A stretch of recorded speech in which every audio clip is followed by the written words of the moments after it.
Hi, I'm Jenny Ford, Director of Client Success at Paradigm Personality Labs. We're here today to talk to you about evidence of set bias in your Workplace Big Five personality trait reports.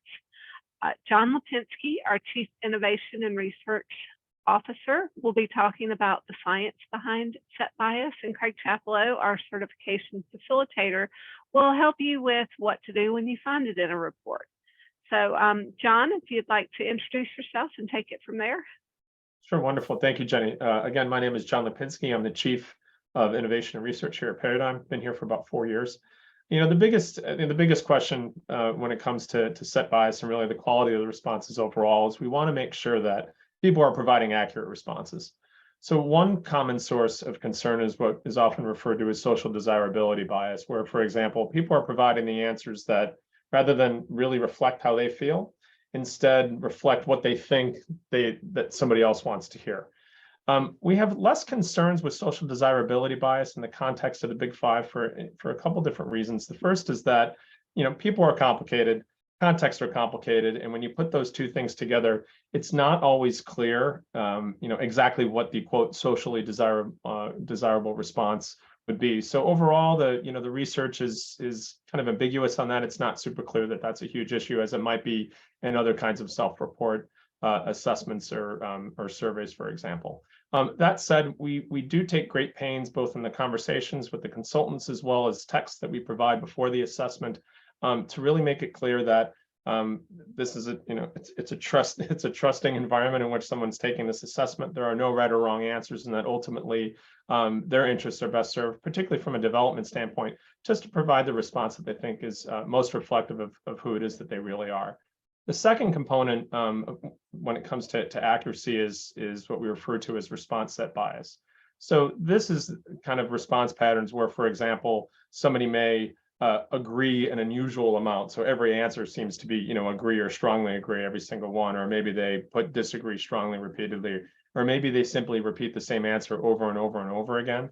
And in cases in which we have an unusually high, a statistically high percentage of responses that fall into one of those categories, whether it's repeated or repeated patterns of a specific area on that distribution, we have a little flag in the consultant's report that indicates that there might be potentially response set bias here. We think this may occur sometimes largely because people are not necessarily attending to the assessment. They just want to get it over with. So again, part of the way that we avoid that concern is, number one, we really work very hard to set up the context. Again, that this is really about understanding who you are as an individual. This can really facilitate self-understanding and development, and there really is no right or wrong answer. That's both from the consultant, again, as well as from the instructions we provide. The other thing is that, frankly, it's just a shorter assessment. So 10, 12 minutes, adults really, you know, can reasonably be expected to concentrate and provide honest responses. If this were, you know, a 300-item survey, for example, one might have concerns with that. But I think between the conversations that we have in advance, coupled with the reasonable duration, we really do our best to make sure that people are feeling like they can give their full attention and provide honest responses.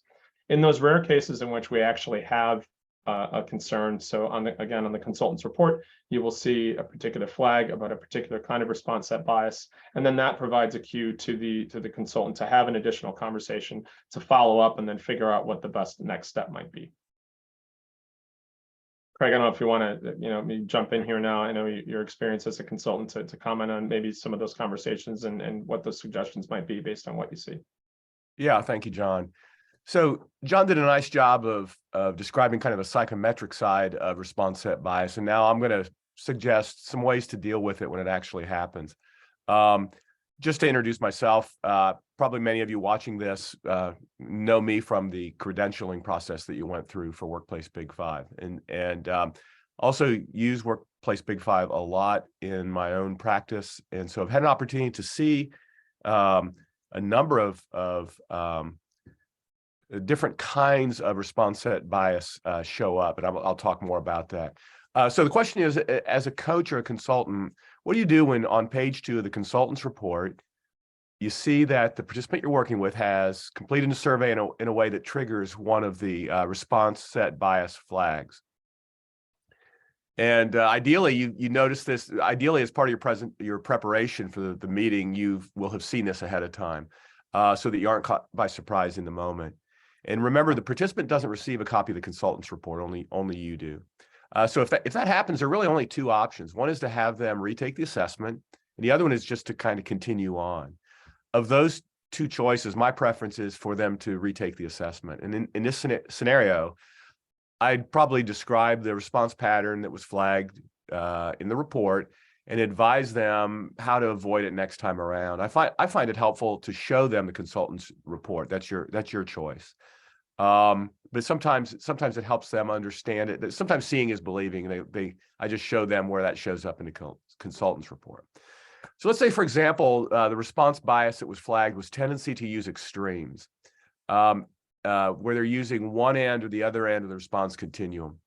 And I'd suggest that the participant retake the assessment, and this time consider each survey item very carefully and look for the subtle differences between one survey item and the other, and to use the entire response scale, not just the extreme high and low responses. But what if for some reason you don't have the option for the participant to retake the assessment? Can you just continue on? You can, but the potential downside is that the results may be invalidated as a result of the participant's response pattern. And one of the things we talk about in workplaces is that there are no right or wrong answers. So just to be clear, what we're talking about here is the pattern of responses that the participant's using, not the specific, not the specific response, but the overall pattern. So in that case, I would again show them the consultant's report and describe the specific response bias that's been flagged. This is for a participant where we've just, for some reason, we have to just kind of keep going. I would ask the participant what their frame of mind was when they were filling out the survey.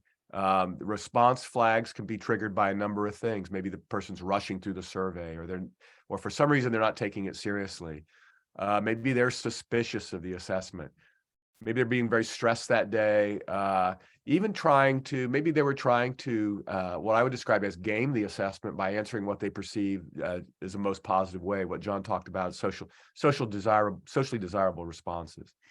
So but we really don't know why somebody would answer in a certain way. And so if I have to continue on with them, I'm going to explore that a little bit with them. But no matter what the reason, the results may or may not be reliable. Therefore, I'm reluctant to suggest that the participant create a development plan around those results. So those are really the two options. The good news is it's pretty rare to see this.